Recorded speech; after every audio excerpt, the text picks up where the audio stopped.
What is the main cause of acne in young adults and teenagers? The main cause of acne is their hormonal spurt. Sebum production बचपन से होता है हर skin के अंदर, बहुत कम होता है बट होता रहता है। बस इतना स्किन मेंटेनेंस। हाँ जी, हाँ जी। अगर बॉडी को जरूरत नहीं है इतने सीबम की तो फिर why is it produce? Because of the hormone which is increasing at that point of life, उसकी डायरेक्ट कोरिलेशन है सीबम प्रोडक्शन वाले सेल से। एनवायरमेंटल फैक्टर्स का कितना रोल रहता है इसमें? बहुत ज़्यादा। बिकॉज अगर बाहर से ऐसे फैक्टर्स स्किन पे आ रहे हैं जो फर्दर इस चीज़ को बढ़ाएंगे, जैसे पोल्यूटेंट्स है, डर्ट है, डस्ट है, देन कोई अगर किसी ने नया अपने ऊपर प्रोडक्ट लगा लिया। Everyone around me who was of my age used to have so much acne, including myself. But after some point, I don't remember when, like एक दिन बस क्लास में घुसे और किसी के acne था ही नहीं। तो उसका कोई रीजन है या फिर was it just happen chance? Multiple reasons हैं। एक तो जो इनिशियल hormonal spot आया, hormones changed in your bodies when you were late years of school. So वो change थोड़ा कम हुआ and then hormones became a bit steady. So जो micro environment sudden change हुआ था वो थोड़ा better हुआ। दूसरा, you people started taking care of yourself. Maybe many of you saw a doctor. एक मेजर चीज़ जो मैंने देखी है वो ये है कि जिन लोगों की थोड़ी सेडेंटरी लाइफस्टाइल होती है, like who are called couch potatoes, quote on quote, I have seen a bit more of acne. तो इसके पीछे कोई साइंटिफिक रीजन है और am I just prejudiced? There are two types of people जिनको ज़्यादा एक्ने होने का प्रॉब्लम खतरा रहता है। एक जो बिल्कुल ही काउच पोटैटो है और एक जो बहुत ज़्यादा एक्सरसाइज करते हैं, intense exercise. But what are some of the new treatments developed in this year for acne? What we need to do is we need to stop excess oil piling up on the skin. तो according to each and every person, आप दिन में 1, 2 या 3 बार अपना face clean कीजिए। आप face wash ना भी यूज करें तो प्लेन वाटर से कीजिए। What role does a skincare routine play in preventing acne? आपको फेस वॉश करना है। सुबह अगर खाली पानी से करना चाहते हो, again it depends on how much oil is there on your skin. अगर आपको मुल्तानी मिट्टी लगानी है, ट्राई करना है, तो should you do it before you cleanse your face or should you do it after your morning routine? मुल्तानी मिट्टी अगर लगानी है तो मॉर्निंग में तो आपके पास टाइम ही नहीं होगा, आप रात को लगाओ। How can you prevent your acne from getting worse? So the first point of how you can prevent your acne from getting worse is see a doctor.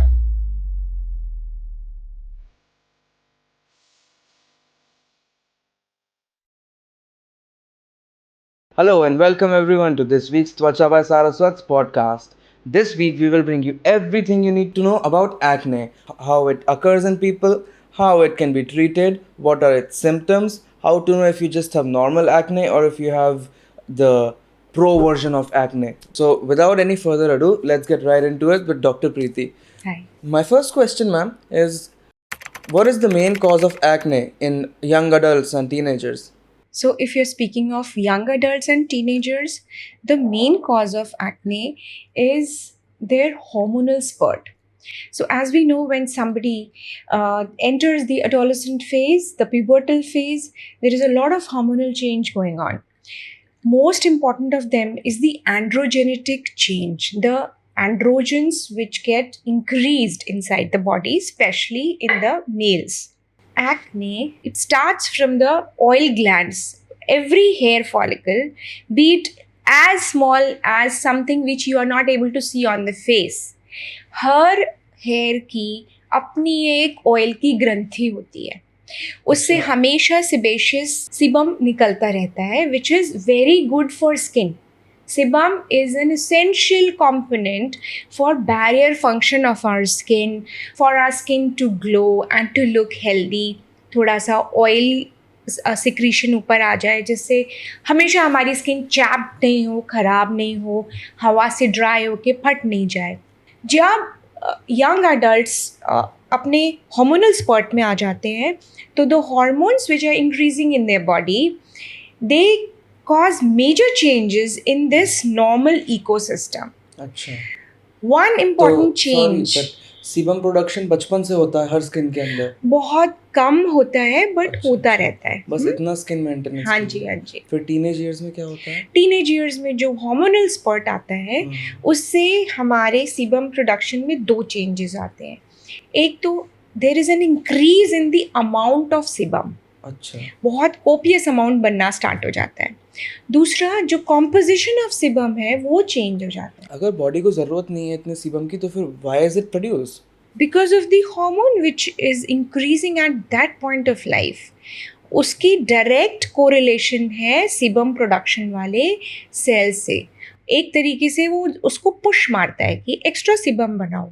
अब वो सिबम अगर पहले जैसा सिबम होता है तो प्रॉब्लम नहीं होती, पर उसमें 3 मेजर चेंजेस आ जाते हैं उस सिबम में भी। कॉम्पोजिशन ऑफ सिबम, एक तो उसका फ्री फैटी एसिड बढ़ा देता है। देन एक बड़ा इंपॉर्टेंट एसेंशियल फैटी एसिड होता है सिबम में, लिनोलेइक एसिड, उसको कम कर देता है, अच्छा, एसेंशियल फैटी एसिड। और उसमें जो एंटीऑक्सीडेंट्स ऑलरेडी नेचुरली अकरिंग होते हैं अपने सिबम में, उनको भी कम कर देता है। ये सारे चेंजेस क्या करते हैं कि anaerobic environment, oxygen less environment बढ़ा देते हैं स्किन में, जो कि पी एक्ने बैक्टीरिया, जो एक्ने का बैक्टीरिया है, उसकी ग्रोथ को बढ़ा देते हैं। अच्छा। तो ये पूरा एक सर्कल है जो चलता है, इकोसिस्टम में चेंज हो जाता है, and then you have start having crops of acne. जब आप कहते हो कि they make the skin anaerobic, क्या एनवायरमेंट, यस, स्किन के माइक्रोबायोम को वो एनारोबिक बना देते हैं, तो इसका मतलब यही हुआ कि पीएच लेवल में डिफरेंस आ जाता है? पीएच लेवल में भी थोड़ा डिफरेंस आता है, और दूसरा थोड़ा अल्कलाइन हो जाता है पीएच लेवल। एंड जो एनवायरनमेंट है उसमें एनारोबिक बैक्टीरिया फ्लरिश करने लगते हैं, जो कि जिससे जो एक्ने का बैक्टीरिया है उसको फ्लरिश करने का एनवायरनमेंट मिल जाता है। तो एनवायरनमेंट उसके लिए फ्रेंडली हो जाता है। एनवायरमेंटल फैक्टर्स का कितना रोल रहता है इसमें? बहुत ज़्यादा, बिकॉज अगर बाहर से ऐसे फैक्टर्स स्किन पे आ रहे हैं जो फर्दर इस चीज़ को बढ़ाएंगे, जैसे पोल्यूटेंट्स है, डर्ट है, डस्ट है, देन कोई अगर किसी ने नया अपने ऊपर प्रोडक्ट लगा लिया, फिर कुछ ऐसा प्रोडक्ट लगाया जिसने जो हमारा हेयर के फॉलिकल के अलॉन्ग सीबम प्रोडक्शन का छोटा सा पाथवे है जिससे वो बाहर आता है, उसी को ऑक्लूड कर दिया, ओके। तो वापस पेंटअप हो जाएगा नीचे अच्छा, एक सिबम। स्टूपिड क्वेश्चन है मेरे पास कि अगर कोई पोल्यूटेंट्स, डर्ट, ये सारी चीज़ें स्किन पे आ रही हैं तो technically they should knock out the acne bacteria, right? Because they are powerful pollutant. Yes, because when you एक मार्बल दूसरे पे मारते हो तो दूसरा वाला डिस्प्लेस हो जाता है। नहीं, इसमें क्या है, एक्ने बैक्टीरिया के पास स्किन के अंदर एक छोटी सी जगह है रहने की, इनसाइड द पोर्स। यस। अच्छा, पोल्यूटेंट्स ऊपर आके लेयर लगा लेंगे, ओके, है ना, और उसको ऑक्लूड कर देंगे उस छोटे से चैनल को जिसके थ्रू अच्छा सिबम बाहर आना चाहिए। ओके। तो अगर वो ऑक्लूड हो गया, दूसरी एक और इम्पॉर्टेंट चीज़ होती है कि हमारी स्किन की जो डेड सेल्स हैं, स्क्वैमस शीट, वो शीट्स की तरह हटते हैं, मतलब एक छोटा सा टिश्यू शीट की तरह हटेगा, दिखता नहीं है, डेड सेल्स हैं, they are not like free cells because of उनके अपने बॉन्ड्स हैं जिसकी वजह से शीट्स, छोटी छोटी शीट्स हटती है, तो वो इतनी आसानी से हट नहीं पाती हैं अगर बाहर से आपने प्रोडक्ट, पोल्यूटेंट्स और कुछ कुछ चीज़ें लगी हुई हैं। तो इतना माइक्रो इकोसिस्टम है कि इसमें जो डिरेंजमेंट है वो नेकेड आई से दिखेगा नहीं, but then you will see acne. Dermoscopy पकड़ सकती है इन चीज़ों को वैसे? हाँ, अगर डर्मास्कोपी करो तो आपको एक्ने निकलने से पहले ही वहाँ इन्फ्लेमेशन दिखना स्टार्ट हो जाता है, रेडनेस दिखनी स्टार्ट हो जाती है। अब मैं जैसे people of my age, when I used to be in school, I remember even in my early years of college until I was 17, 18, everyone around me who was of my age used to have so much acne, including myself. But after some point, I don't remember when, like एक दिन just class में घुसे और किसी के acne था ही नहीं. And since- ऐसा? हाँ, तो कौन सी क्लास में घुसे once- थे आप? नहीं, जब हमारी एज बढ़ गई, एज बढ़ गई ना, जब अच्छा। 3rd ईयर 4th ईयर में आया तब तक ये सारी चीज़ें खत्म हो गई थी। हाँ, तो इसका कोई रीज़न है या फिर was it just happen chance? Multiple reasons हैं। एक तो जो इनिशियल हार्मोनल स्पॉट आया, the hormones changed in your bodies when you were late years of school. So वो change थोड़ा कम हुआ and then hormones became a bit steady. So जो micro environment sudden change हुआ था वो थोड़ा better हुआ। दूसरा, you people started taking care of yourself. Maybe many of you saw a doctor. तब तक तो त्वचा के प्रोडक्ट्स आ गए थे तो वही बांटता रहता था मैं पूरे कॉलेज में। Okay, so we need to take care of our skin so that the ecosystem which is there in the on the skin, which can lead to a healthy skin, at least that is intact. We are not going to give you medicines to change the hormones, okay? But we will definitely want you to take better care of your face, your skin, your shoulders, I mean wherever there is acne prone area, so that the acne are reduced in number. एक major चीज़ जो मैंने देखी है वो ये है कि जिन लोगों की थोड़ी सेडेंटरी लाइफस्टाइल होती है, like who are called couch potatoes, quote unquote. Lot of you guys Yeah. nowadays are couch potatoes. Yeah, so उन लोगों को I have seen, me in my experience, I have seen a bit more of acne. तो इसके पीछे कोई scientific reason है और am I just prejudiced? There are two types of people जिनको ज़्यादा एक्ने होने का प्रॉब्लम खतरा रहता है. एक जो बिल्कुल ही काउच पोटैटो है और एक जो बहुत ज़्यादा एक्सरसाइज करते हैं, इंटेंस एक्सरसाइज. जो लोग बहुत आराम से रहते हैं, जिनकी सेडेंटरी लाइफस्टाइल है, there is not a small bit of exercise, उनमें जो बॉडी नॉर्मल मेटाबॉलिज्म है, see your skin and your hair are mirror of your inner body metabolism. So उनमें जो बॉडी मेटाबॉलिज्म है, it is more prone towards making fat cells and थोड़ा सा glycogen बढ़ेगा तो स्टोरेज फॉर्म बढ़ेगा, fat बढ़ेगा तो वो सीबम प्रोडक्शन भी उसी हिसाब से अपना करते रहेंगे, right? Then people who are too much into gymming, excessive gymming, उसमें because of the gymming and intense exercise, And the sweatiness all over your face and body. not exactly sweatiness, but intense exercise, उनका sebum production बढ़ता है. Then they may be having more acne. तो ये दोनों चीज़ें. People with steroids also face a lot of acne. Steroids have a direct connection with the sebum glands. For the same reason, if you ask me about stress and again lifestyle, तो जो लोग थोड़ा stressed हो जाते हैं, परेशान हो जाते हैं, उनमें भी जो ग्लूकोकॉर्टिकॉइड्स बढ़ जाते हैं, स्ट्रेस हार्मोन्स अगर बढ़ जाते हैं, again the sebum production mechanism starts overworking, and then it leads to more of sebum production, more of acne. Excessive sebum will lead to it. इसमें डाइट का क्या रोल रहता है? क्योंकि I ask this because जिन लोगों की sedentary lifestyle होती है वो दिन भर लेज की चिप्स खाते हैं, लाइक मी, है ना? और फिर जो लोग जिम वगैरह जाते हैं वो दिन में बैलेंस डाइट खाते हैं, protein, carbs, fats, like me again, है ना? तो इसका क्या रोल होता है? देखो, डाइट का बहुत बड़ा रोल है एक्ने में. इनफैक्ट जब लोग हमारे पास आते हैं दिखाने, तो I give them a paper जिसमें एक्ने ट्रिगर्स लिखे होते हैं. तो उन ट्रिगर्स में ढेर सारा डाइट भी है. अब डाइट में there are specific substances which may increase your sebum production, and secondly it may increase the inflammation on your skin, on the sebaceous glands, again leading to more of acne. Sebum production तो मैं समझ सकता हूँ, अगर आप अपने शरीर के अंदर ऑयल डालोगे तो बाहर भी ऑयल ही आएगा. नहीं, इतना डायरेक्ट नहीं है. इतना डायरेक्ट नहीं है कि आप ऑयल पियोगे तो ऑयल आएगा, बट बहुत सारी चीज़ें ऐसी जो आप खाओगे तो ऑयल प्रोडक्शन बढ़ जाएगा. अच्छा. और लोग ऐसा क्या खा रहे हैं जिससे उनका इन्फ्लेमेशन बढ़ रहा है? ये तो बहुत ही वियर्ड चीज़ है.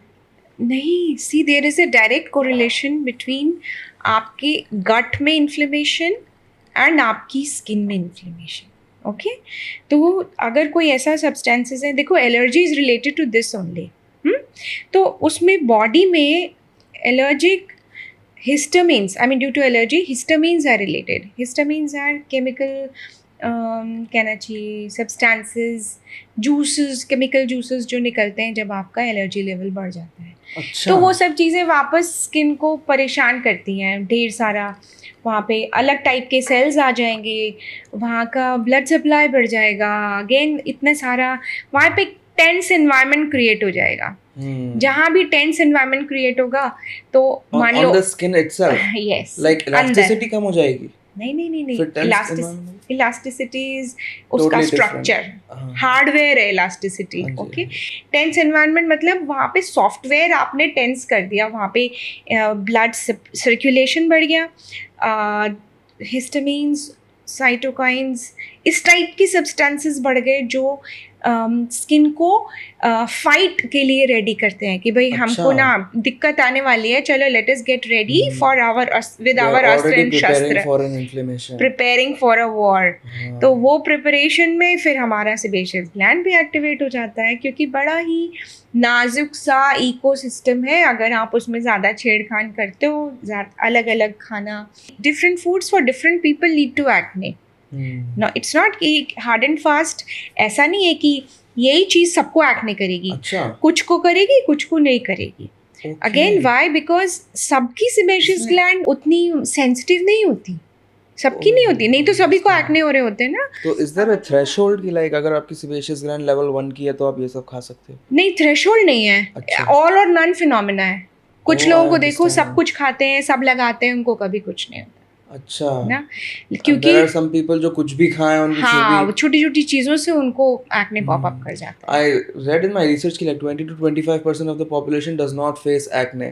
हाँ And हाँ there are certain races in the human species like the Korean people, उनके acne होता ही नहीं है हाँ, because of the same reason, थोड़ा जेनेटिक प्रीडिस्पोजिशन भी होता है towards sebaceous glands. Towards the activity of sebaceous glands. और वो genetic predisposition plus epigenetic factors, epigenetic factors कौन से होते हैं? जो उस चीज़ को अफेक्ट करते हैं, जो उसको फेवरेबल इन्वायरमेंट देते हैं, जिसमें आपका फूड एंड डाइटरी हैबिट्स, आपके प्रोडक्ट्स जो आप लगा रहे हो, आप मतलब एक्सपोज कर रहे हो अपने आप को उससे, आपकी आउटडोर इंडोर एक्टिविटीज़, सभी कुछ एपिजेनेटिक फैक्टर्स में आ जाता है। Genetic plus epigenetic can lead to the way you look, whether you have activated sebaceous glands, whether you have activated acne or not. अच्छा, तो अब जिन लोगों ने फॉर एग्जांपल मेरे को मकेन बहुत पसंद है तो मैं फ्रेंच फ्राइज तो खाऊंगा ही, तो अब मैं क्या कर सकता हूँ कि मेरे को सेबेशियस ग्लैंड से भी प्रॉब्लम ना हो पर मैं खा भी लूँ उसे? एयर फ्राई कर लो। हाँ, एयर फ्राई कर सकते हैं अब उसे। मकेन जैसी चीज़ें जो बाहर से पैकेज्ड फूड है, सबसे पहले तो डॉक्टर से ये पूछना बेकार है, गुनाह है, नहीं तो मैं तो थप्पड़ ही दूंगी कि भाई मत खाओ ये सब packaged food, pre made packaged food. घर पे बना लो फ्राइज। घर पे बनाओ, उससे बहुत फ़ायदे हैं। इतने सारे जो प्रेजर्वेटिव्स हैं उसमें, उनसे बच जाओगे, है ना। एंड देन बाहर के बने हुए खाने में already they put a lot of oil. Palm oil. आप करके देखो एयर फ्राई, उनमें ऑयल दिखेगा, आपको पता चलेगा कि इनमें पहले से तेल था, मैं क्यों वापस तेल में तलने जा रहा। सही बात है, क्योंकि सिजल होते हैं वो एयर फ्रायर के अंदर। How can यस, something आप sizzle unless घर it has वाले oil? पोटैटोज को फिंगर चिप्स की तरह काट के एयर फ्राई करके देखो, कभी उनमें ऑयल आएगा नहीं, क्योंकि ऑयल, आलू के अंदर ऑयल नहीं होता जो बाहर आ जाएगा एयर फ्राई करने में। लेकिन अगर आपने मकेन एयर फ्राई किए तो अंदर से ऑयल आता है उसमें, तो already they have palm oil and everything. तो So जिन do लोगों not की try बहुत ही ज्यादा packaged एक्ने food. है and they want to control it, the first thing should be diet, है ना। डाइट, तो उनके खाने से क्या क्या चला गया? आई एम लविंग दिस, पूरी सब्जी निकल गई उनके खाने से, है ना। नहीं, सबसे इम्पोर्टेंट चीज़, सबसे important cheese in the sense, वो उर्दू वाला चीज़ भी एंड चेडर चीज भी। चीज़ इंग्लिश वाला चीज़ भी, कि milk products apart from yogurt and dahi and अच्छा। कर्ड, जितने मिल्क प्रोडक्ट्स, मिल्क प्रोडक्ट्स, पीने वाला दूध भी, and then paneer and cheese, all this can lead to acne in many people. ओह। Apart from that, packaged foods, जो अभी आप मकेन पूछ रहे थे, cold drinks, all these beverages, Sugary- energy drinks, sugary things. sugar things, all the sugary things, including pastries, then refined maida, pasta, pizza. Pasta भी घर का बनाया भी? पास्ता जो घर में बन रहा है, अगर वो मैदे से बन रहा है, अच्छा। तो what does maida do? Maida and sugar, what do? They increase the sugar in your body. उनकी ग्लाइसेमिक इंडेक्स बहुत हाई होती है। आपने खाया, थोड़ी देर बाद आपका ब्लड शुगर पीक करेगा। अच्छा। जब वो ब्लड शुगर पीक करेगा तो सेबेशियस ग्लैंड को बोलेगा ऑयल निकालो। ओके, सो आपका ऑयल सीबम स्टार्ट होगा ज़्यादा बनना, and then it can lead to acne. So now there are namkeen, aloo भुजिया। नमकीन फ्राइड होती है, क्यों भूल जाते हैं हम सब। अच्छा। खाने में बड़ी टेस्टी लगती है, बट वो डीप फ्राइड होती हैं। और मैगी भी मैदा की होती है? मैगी तो 100% मैदा है, एंड वो भी हाईली प्रोसेस्ड फूड है। मैगी के बजाय people can use rice flour with noodles. बिल्कुल बिल्कुल। सी, जिनके यहाँ नूडल्स खाए जाते हैं वो कोई मैदे की नूडल्स नहीं खाते हैं. राइस फ्लावर के नूडल्स होते हैं उनके, उनके आटे के नूडल्स होते हैं. You yourself are giving all the answers. Italian लोग एक्चुअली पास्ता भी सूजी का बनाते हैं. सूजी का बनाते हैं. और आप उनका पिज्ज़ा देखो, उनका रोटी वाले आटे का वुड फर्नेस पिज्ज़ाज होते हैं उनके. वो जो हमारे यहाँ उसका वर्जन बन गया है, और जो और वो लोग ऑलिव ऑयल यूज करते हैं. हम इवन लोग यहाँ पे चाइनीज रिफाइंड फूड का ऑयल यूज हमारे यहाँ करते जो हैं. वर्जन बन गया है, जो स्ट्रीट फूड वर्जन्स हैं, उन्होंने उस चीज़ का नाम खराब कर दिया है. They have brought the bad name for good food items. Chow mein भी गई, मंचूरियन भी, because it's fried. You know, Manchurian originally did not used to be fried. So, how did they used to make ऐसे it? करके like ball हाँ. बना के उसको bake कर लेते थे थोड़ा सा, और फिर उसको they Actually- let it cook in the gravy. See, Akshat, we should revert back to the original foods, how they were. तब वो आपको दिक्कत नहीं करेंगे. जब आप उनको अपनी स्वाद के अनुसार और deep fried and refined, highly refined flour, refined oil, sugar, ये सब ऐड कर दोगे, तो ये सब पचाने की क्षमता ह्यूमन बींग्स में नहीं है. ट्रेडिशनल फूड से मेरे को याद है रतलामी सेव भी. रतलामी सेव भी डीप फ्राइड होते हैं ना होते हैं बेटे. All the namkeens are Oh deep my fried. Okay, so you have to take it in very moderate amounts, off and on. And I tell you, of all the people who come to me for acne, most of them know that this food causes acne to me. I had a girl जिसका marriage होने वाला था 1 महीने बाद. She told me, doctor, I want this to be done on my face, and I know मेरे को acne किससे होते हैं. I said किससे होते हैं? कहती है chocolate और पनीर से. The moment I eat a chocolate, see doctor, I'm eating chocolate nowadays because I'm going to get married, and then मेरी मम्मी और भाई सब लोग chocolate दे रहे हैं. So I'll eat it now, but then you help me with acne. This is how it is. ये तो बड़ी धर्म संकट है, क्योंकि दिवाली के टाइम पे तो चॉकलेट, मिठाई, ये सब चीजें आती हैं. बिल्कुल संकट है जी, बिल्कुल संकट है. और उसको आपको ही उबरना है उससे. सभी को पता होगा कि आपको किससे एक्ने. अरे नहीं पता है तो पता कर लो. इनको बोलते हैं acne triggers. So the paper I give to my patients, they take it out कि आप किस से आपको एक्ने होते हैं. If you want that paper, we will link it in the description. You just go fill out the form and we will let you download the acne triggers paper. Now everybody wants to know कि what is the one fix all solution for acne. As you said, diet plays a major role. तो ऐसे तो कुछ लोग expect भी मत करना कि like एक spray मारो खत्म तुम्हारे acne. But what are some of the new treatments developed in this year for acne? So before we talk about new treatments, let us find out the age-old treatments जो सभी लोग कर सकते हैं. तो like we said, we are not going to play with the hormones, right? So we are going to play with the environment on the skin. हम कैसे उसको better करें कि acne निकलने की संभावना ही कम हो जाए, right? So And what this we do, environment includes the microbiome, the pores, the texture of Everything. the skin. everything. What we need to do is we need to stop excess oil piling up on the skin. तो according to each and every person, आप दिन में 1, 2 या 3 बार अपना face clean कीजिए.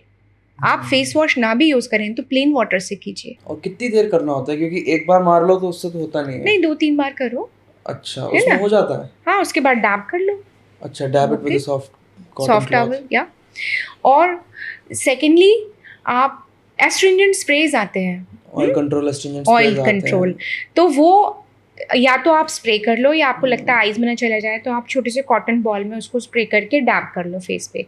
They have the products ingredients in them जो excessive oil आने से रोकते हैं. Because Okay. They actually occupy the space inside your pores and do not No, allow. they don't occupy the space. They help the sebaceous glands to be quiet, to quiescent themselves, अच्छा, so that they do not overwork to produce more and more sebum.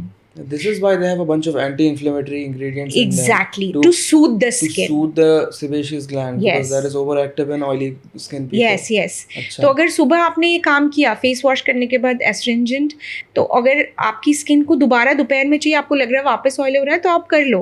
और नहीं तो शाम को घर जाके करो. Okay. उसके बाद रात को सोने से पहले एक एंटी एक्ने फेस मास्क लगाओ. अगर हर रोज़ नहीं तो एक दिन छोड़ के, या हफ्ते में 2 दिन, या हफ्ते में 1 दिन लगाओ. आप अपने हिसाब से खुद बना लो. इसका कोई हार्ड एंड फास्ट रूल नहीं है कि आपको कब लगाना है. सो उसको अप्लाई करो, 20-30 मिनट्स वेट करो, देन वॉश इट ऑफ. और after an anti acne face mask it is ideal कि आप एक बार फिर से ऑयल कंट्रोल एस्ट्रिंजेंट लगा लें, क्योंकि it just knocks out the face masks, these days they extract everything out of your skin, everything, even things that you need in your skin, they extract those out. So but your skin needs a bit of essential oil, so you need to replace the oil on your skin that has been extracted. हाँ, you can do that. Okay. And इसके बाद आप diet का ध्यान रखो कि आप क्या खा रहे हो. आपको पता ही अगर चल जाए कि ट्रिगर्स कौन कौन से हैं, तो आप उसका ध्यान रखो. Take balance diet. Avoid those foods जो एक्ने ट्रिगर करते हैं. अवॉइड दोज प्रोडक्ट्स जो एक्ने ट्रिगर करते हैं. किसी भी नई कंपनी का product, see if somebody is having acne, they are having very sensitive skin. कुछ भी नया नहीं लगाना है. Always ask your doctor before you apply anything, or do a patch test before you apply anything. And then आप ये करते हुए भी अगर आपको एक्ने हो रहे हैं, go and see a doctor. Do not try biotechnological ingredients without seeing a doctor. Yes. Then when you go to a doctor, like somebody comes to me, what we do is, मान लीजिए इन सब चीज़ों से सबसे पहले तो home products ही मैं दे देती हूँ कि इसको आप यूज़ करो. come to me in a week. अगर आपका इसी से हो जाए, then why do you need to go to radical things? Then अगर ये तब होता है जब उनको pus filled acne नहीं हो रहे हैं. If they are having acne with pus and redness and pain, they need antibiotics. अच्छा. Okay. So then I put them on antibiotic schedule. And the way to identify is like a white spot in the middle of your हाँ, वो acne, दिख right? जाता है कि ये पस हो वही रहा होता है. है पस. वही अच्छा, होता है अच्छा. पस जो आपको वाइट से दिख रहा है. फिर जितना ज़्यादा इन्फ्लेमेशन होगा, जितना ज़्यादा पस होगा, उतना ज़्यादा वो स्कारिंग करेगा. Beware of the acne scars. Only a few days back I had a father and his daughter. तो फादर वो सेइंग कि डॉक्टर, मैंने इसको बहुत बोला कि सबको एक्ने होते हैं, क्या फ़र्क पड़ता है. But then she wanted to come to you, so I brought her. So maximum people think कि सब बच्चों को एक्ने हो रहे हैं, कोई बात नहीं, ठीक हो जाएंगे. नहीं, एक्ने तो ठीक हो जाएंगे, उनको वो स्कार हमेशा के लिए रह जाएंगे.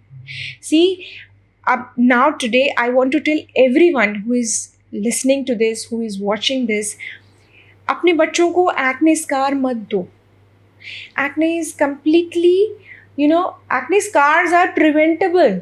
एक्ने को आप ट्रीट करो, डॉक्टर के पास जाओ. उनको अगर आप एडोलेसेंट एज ग्रुप में ही 2-3 चीज़ों से ही एक्ने को प्रिवेंट कर लो, तो उनकी स्किन में परमानेंट एक्ने स्कारिंग नहीं होगी. Which will save them a lot of pain बाद में and a lot of stress. And a lot of stress. उनका बॉडी इमेज के हिसाब से वजह से जो उनको प्रॉब्लम होता है, उनको लगता है कितना ख़राब लग रहा है, and then they come for treatment of acne scars. वो सब बच जाएगा. A positive body image starts from prevention.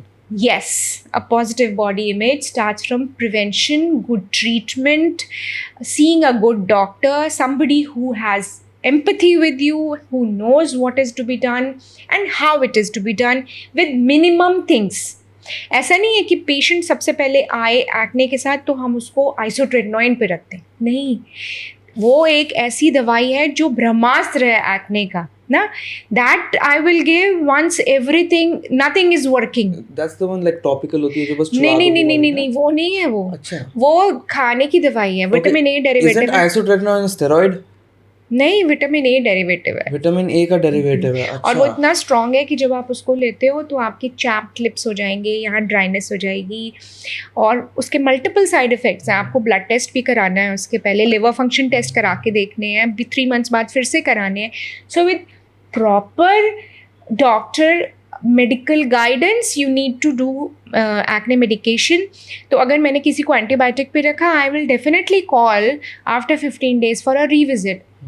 Let me see what is going on. अच्छा, यहाँ पे जो जोन होता है, this zone, for some reason मैंने इंस्टाग्राम पे एक रील देखी थी which is getting very viral this days की this is called the zone of death. अगर यहाँ पे आपका एक्ने स्कार हो जाता है, या फिर यहाँ पे सॉरी आपका एक्ने हो जाता है इस एरिया में, तो आपको कभी भी उसे पॉप नहीं करना चाहिए. Zone of death. क्योंकि उन लोगों का कहना था अगर आप यहाँ पे पॉप कर दो तो उसके बहुत कम चांसेस होते हैं बाद में निकलने के, क्योंकि लाइक हेयर ऑब्वियसली आपके हेयर होते हैं. हमारी एनाटॉमी की बुक्स में लिखा होता है this is the dangerous area of face. ये वाला, ये वाला नहीं, ये वाला. हाँ, ये अपर लिप पूरा. This is the dangerous area of face, है ना. वाई? बिकॉज यहाँ से डायरेक्ट रिलेशन है ब्रेन की वेन्स का. अच्छा, तो अगर आप यहाँ पे ज़्यादा कुछ छेड़खान करोगे, पॉपिंग वॉपिंग करोगे, तो आपका ब्रेन इन्फेक्ट हो सकता है. क्या? This is dangerous area of face. Brain infect हो सकता है। मतलब बहुत क्रूडली बोल रही हूँ, I should not say this so crudely, but it अरे इज कॉल्ड बाप रे। Dangerous area of face and we should refrain from doing things here. Okay. इतना एरिया। हाँ. पर लेजर वेजर से कोई दिक्कत नहीं होती होगी इस एरिया में ना? नहीं, laser is something so specific कि अगर आप चाहो 10⁻⁹ मीटर्स अंदर जाएगा, नैनो पिकोमीटर्स, तो वो उतना ही अंदर जाएगा. Because that is designed for this. Yes, laser is so Your specific. skin is not designed for you to prick acne. नहीं करना है आपको, कभी भी यहाँ पर चीज़ों को छेड़ना नहीं है, नेल्स नहीं घुसाने, किसी चीज़ से पिक नहीं करना, कुछ नहीं करना. Please please visit your doctor, let him or her take care of you because they are trained for it, they are skilled for it. Like I said कि एक्ने के लिए एंटीबायोटिक दिया अगर पस फिल्ड एक्ने है, फिर अगर किसी किसी को आपने देखा सिस्ट बन जाती है, आपके एक फ्रेंड को आप लाए थे, है ना, उसके हिसाब से फिर ट्रीटमेंट और होता है. फिर लास्ट में कुछ नहीं काम कर रहा है तो हम और दवाइयाँ देते हैं. So this is called step up approach. Please remember, छोटी चीज़ों से स्टार्ट करेंगे और नहीं ठीक हो रहा तो आगे बढ़ते जाएंगे. एक्ने में because acne so That common. requires too much patience. मेरे को नहीं लगता किसी में है आज के टाइम पे इतना पेशेंस. नहीं, हमारे अंदर तो बहुत पेशेंस है. डॉक्टर्स के अंदर step up approach is very important for acne, क्योंकि हम सारे बच्चों को, सब लोगों को बहुत भारी भरकम दवाइयाँ नहीं दे सकते. कुछ लोग सिर्फ अगर चेहरा धो के एंटी एक्ने फेस मास्क लगाने से शाइन करते रहेंगे तो क्या उनके प्रॉब्लम. लिए वही बेस्ट है. सबसे अच्छा तो वही है. तो before people start putting isopropane, नहीं, isotretinoin. isotretinoil and a bunch of stuff on their skin, कोई होम रेमेडीज बताइए जो पहले आप देख के ट्राई कर पाए before you just rush to a doctor. सबसे ज़्यादा इम्पॉर्टेंट है, आप ये देखो, सुबह आप सो के उठते हो, आप ऐसे करते हो तो आपको ऑयल आता है क्या स्किन पे? अगर आता है तो आपकी ऑयली स्किन है. और ये भी देखो कि सिर्फ फोरहेड और नीचे तक आता है या चीक्स पे भी आता है. तो T zone, you zone, combination skin या फुल ऑयली स्किन. यस. तो ये एक्ने मैक्सिमम ऑयली स्किन पे होते हैं, जबकि ड्राई स्किन पे भी होते हैं. ऐसा अच्छा. नहीं है कि नहीं होते. हाँ, होते हैं. प्रोडक्शन जिसमें हो रहा है. हाँ, ड्राई स्किन में भी होते हैं, लेकिन more prone are oily skin people for acne somehow. तो जब ये होगा तो हम घर में क्या क्या कर सकते हैं? सबसे इम्पॉर्टेंट चीज़ कि आप वो वाले प्रोडक्ट्स लगाओ जिससे एक्ने कम हो, ऑयल कम हो. तो जैसे लोग मुल्तानी मिट्टी लगा लेते हैं. मुल्तानी मिट्टी पता है आपको क्या? हाँ, मिलती है राजा मंडी में. हाँ, मुल्तानी मिट्टी को घोल के उसको लगा लेते हैं. उसमें आप लेमन लगा सकते हो. नींबू इज़ एंटी इन्फ्लेमेटरी. अच्छा. नींबू लगा सकते हो. कई बारी बेसन लगा सकते हो, बेसन में हनी मिला के, या क्योंकि ऑयली स्किन वाले लोग मलाई नहीं मिला सकते, फिर वो और ऑयली हो जाएगा, क्लॉग हो जाएगा. तो दीज आर डिफरेंट कॉन्कॉक्शंस जो आप लगा सकते हो, but you should refrain from certain things. I had a patient once जिसने अपने एक्ने पे नटमेग, पता है आपको नटमेग, मोटा वाला जायफल, उसने उस जायफल को घिस के लगाया. नाउ जायफल और nutmeg, if you put it on your skin in a concentrated form, will actually burn your skin. So she had a big scar. Shit. Nutmeg, चूना, इन सब चीज़ों से आपको रिफ्रेन करना है. मुल्तानी मिट्टी और नींबू, ये दो चीज़ें लगानी है आपको. नहीं, ये लगा सकते हैं. सी अगेन, ये सबको सब चीज़ें फ़ायदा नहीं करती. पर आपको घर पे ट्राई करना है तो ये दो चीज़ें आप कर सकते हो. मुल्तानी मिट्टी is one of those ingredients just like aloe vera. India में जितना बिकता है यूएस में उसका 20 टाइम्स प्राइस पे I बिकता know, है. yes. एक मेरा दोस्त है वो करोड़पति बन गया मुल्तानी मिट्टी एक्सपोर्ट कर करके.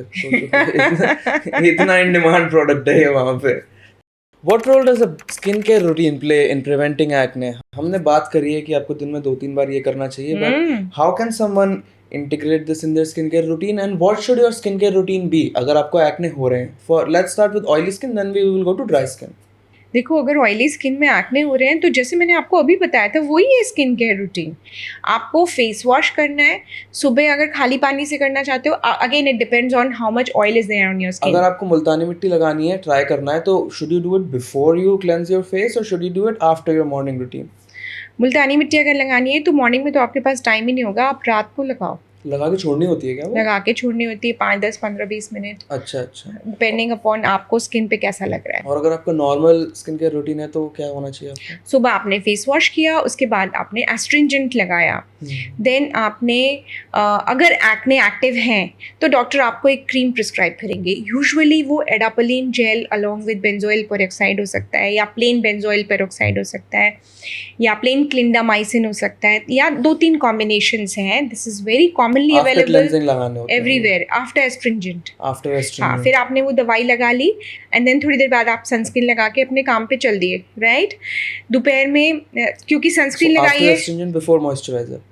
सी अगर ऑयली स्किन है और आप इतना सब कर रहे हो तो I don't think you are going to need moisturiser. True, अगर सही ज़रूरत बात है है तो जेल बेस्ड मॉइस्चराइजर यूज़ करना है। कभी भी for giving you soft skin उस टाइप के जो कभी भी oil based creams oily skin वालों को, एक्ने प्रोन स्किन वालों को यूज़ नहीं करनी, because they intend to clog the pores. अगर पोर्स क्लॉग हुए, जो कि वैसे ही इतनी ज़्यादा प्रोबेबिलिटी है क्लॉगिंग की without application of outside cream, तो अगर और कर दोगे तो वो क्लॉग ही हो जाएगा, तो एक्ने बढ़ जाएंगे। तो जेल बेस्ड मॉइस्चराइजिंग लोशन या जेल आपको यूज़ करना है।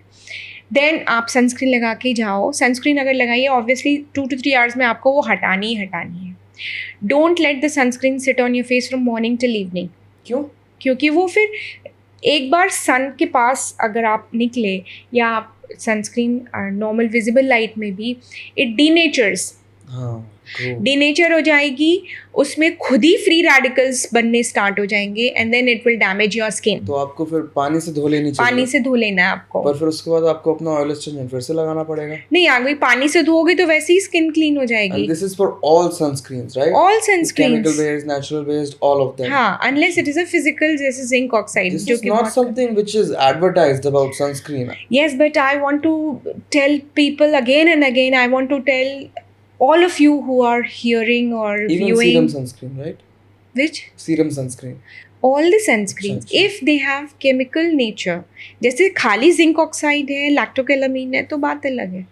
बट अगर आप सनस्क्रीन लगा रहे हो जिसमें usually it's a combination of physical and chemical sunscreen, ज़्यादातर sunscreen 99%, unless you're using La तो Roche and you all need those. To reapply it after 2 to 3 hours. और अगर आप क्रिकेट खेल रहे हो, आप धूप में हो, स्विमिंग कर रहे हो, तो every hour, every half an hour you have to reapply, True. तभी वो फ़ायदा करेगी, अदरवाइज वो नुकसान करेगी। नहीं तो वॉश ही कर लो। तो 2-3 घंटे बाद आपने वॉश करा एंड देन अगेन आपने अगर ज़रूरत पड़ी तो एस्ट्रिंजेंट वापस रीअप्लाई किया। This I am talking about oily acne prone people जो वाकई परेशान है अपने एक्ने से। घर आए, आपने वापस क्लीन किया and then anti acne face mask लगाया, या घर वाला कुछ फेस मास्क लगाया, घर की चीज़ों से फेस वॉश किया, अपने खाने का ध्यान रखा। ये नहीं कि ये सब कुछ इतना कर रहे हो, खाने में पनीर और चॉकलेट और वो पेस्ट्रीज खा रहे हैं, then it will be of no help. और जिन लोगों की थोड़ी सी ऑयली स्किन है, like normal to oily skin में जिनको कैटेगराइज किया जा सकता है, वो दोज पीपल जो दिन में एक बार चेहरा धो लेते हैं, फिर दे आर मोर और less done for the day, उन लोगों को क्या?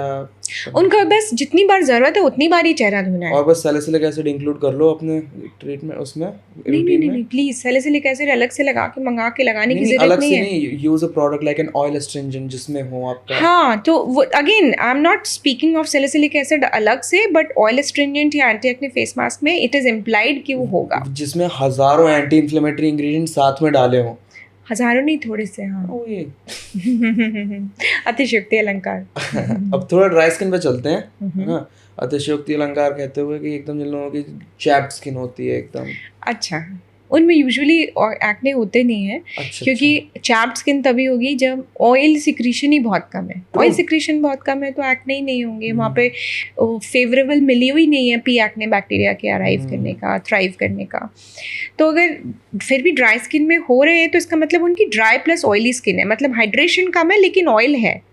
Again, they have to follow the same thing, but they need to put moisturizer gel, which is non-oily, Oil-based. non-comedogenic, non-oily. अच्छा, अगर उनको एक्ने हो रहे हैं तो हाँ। they should also avoid oil based moisturizers. हाँ, at all costs, because acne मतलब ऑयल सिक्रेशन बढ़ गया है, जी। बट अगर ड्राई स्किन है तो मतलब हाइड्रेशन ही बहुत कम है। तो हाइड्रेशन बढ़ाओ, ऑयल मत बढ़ाओ। तो आपको सब चीज़ें फॉलो करनी है, साथ में मॉइस्चराइजिंग जेल फॉलो करना है, लगाना है। अब हमने थोड़ी देर पहले बात करी थी कि जिन लोगों की ब्लड शुगर स्पाइक करता है, जिन लोगों के अंदर, they can get acne because it causes excess sebum production. तो in this case acne is a symptom of an underlying health issue, है ना? Yes. तो ऐसे और कौन कौन से हेल्थ इश्यूज होते हैं जिनका एक्ने एक सिम्टम होता है?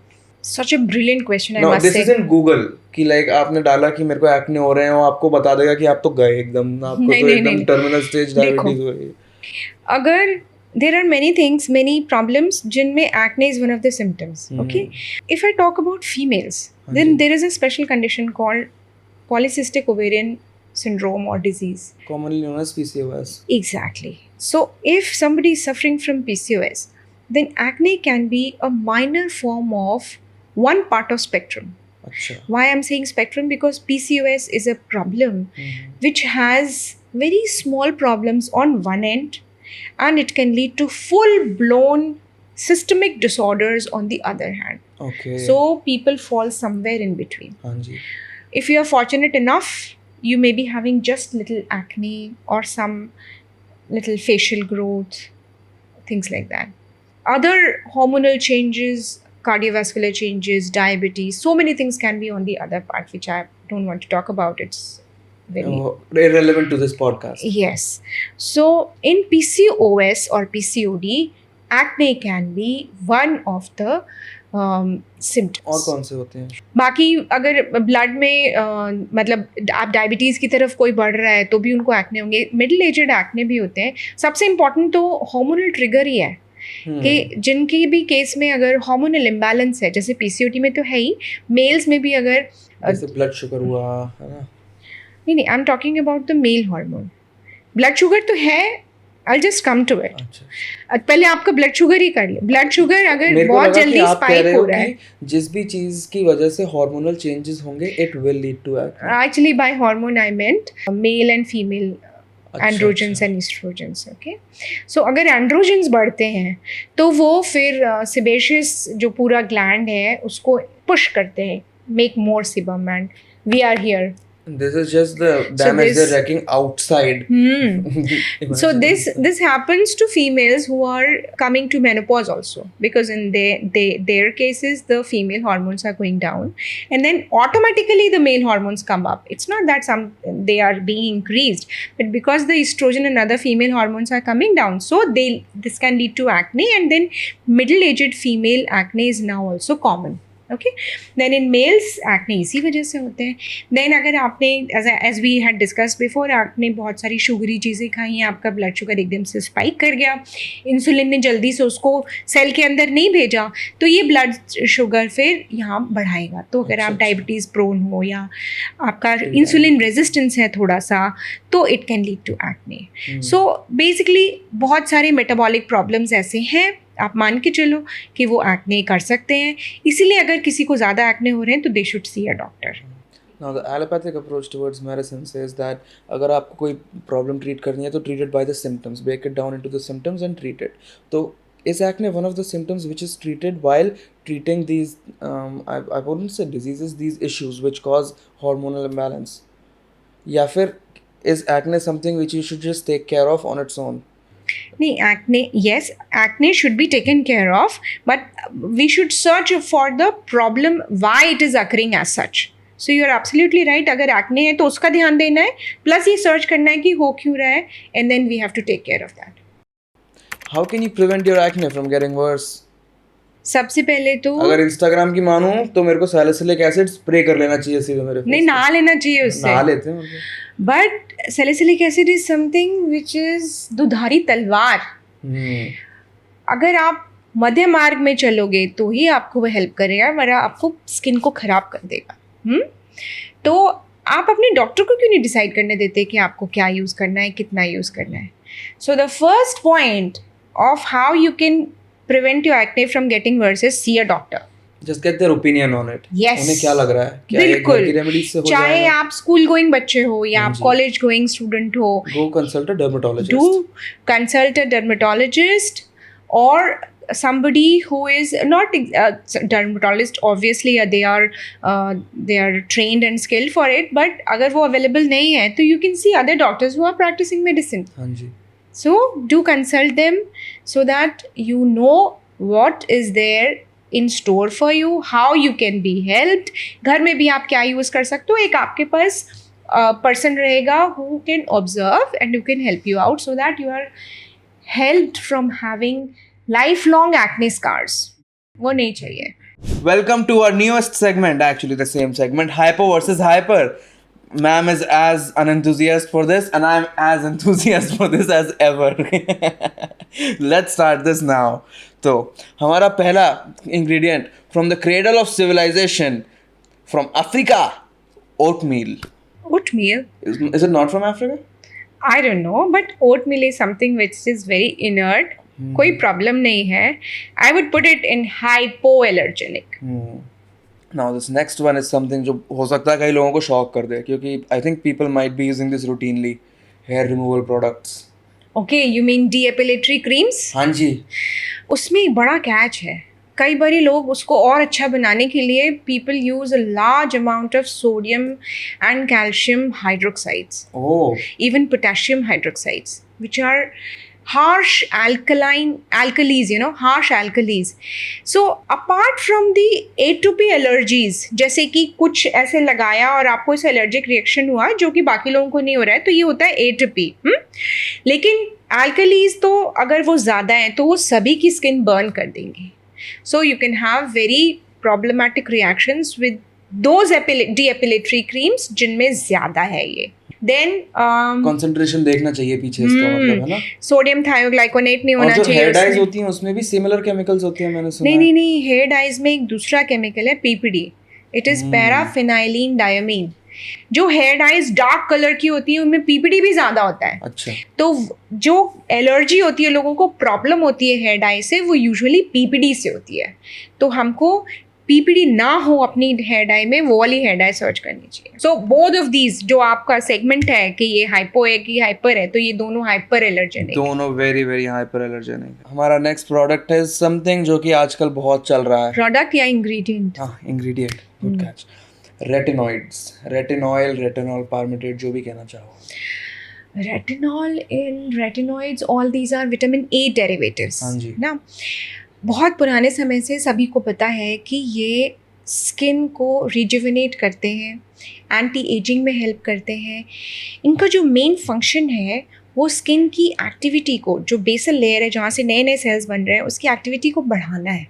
तो वो जल्दी से अच्छे सेल्स ऊपर आते हैं एंड देन वो पेंट अप नहीं होंगे और आपकी स्किन बेटर दिखेगी, अच्छी दिखेगी, बट एक पर्टिकुलर कंसंट्रेशन में.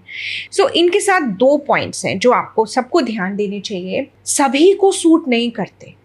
Okay, so you need to do a patch test, you need to talk to your doctor sometimes. लेकिन आप ओवर द काउंटर कुछ खरीदना चाहते हो तो फिर आप रेटिनॉल लो, जो कि आइसोट्रेटिनोइन या आइसोट्रेटिन इन सबसे कम हार्मफुल इफेक्ट कम करता है, और उसमें भी आप minimum concentration low and use it as a night cream only, and always do a patch test. So है तो ये थोड़ा हाइपर की तरफ, बट अगर आपने सब कुछ देख लिया है तो फिर आप इसे अपने लिए हाइपो मानो. Our next ingredient is allantoin. ये बहुत important philosophical question pose करता है क्योंकि it is in the urine of most mammals. So should you even be using something on your skin which occurs in urine? It used to be derived from urine of mammals or root of comfrey plants, but now it is synthetically made. तो it is one of the hypoallergenic products जो कि cosmetic products में डाला जाता है, and it is one of the safe things. No problem. And the next ingredient, and this deserves a drum roll because nobody would have expected कि उनके skin care products में ये चीज़ भी होती है. क्या? Latex. In the form of unripe papaya, it is very commonly introduced in products such as peel-off masks, anything which requires a rubbery texture in the end. हाँ. So even some gels and moisturizing creams have it. So the masks which are pull-off masks, जैसे आपने लगाया तो cream, थोड़ी देर के बाद वो hard हो गया और आपने पील ऑफ कर लिया. उन सारे मास्क में यूजुअली लेटेक्स यूज़ होता है, बट वो नेचुरल रबर लेटेक्स नहीं होता. पपाया के एक्सट्रैक्ट से निकाला हुआ लेटेक्स हो सकता है.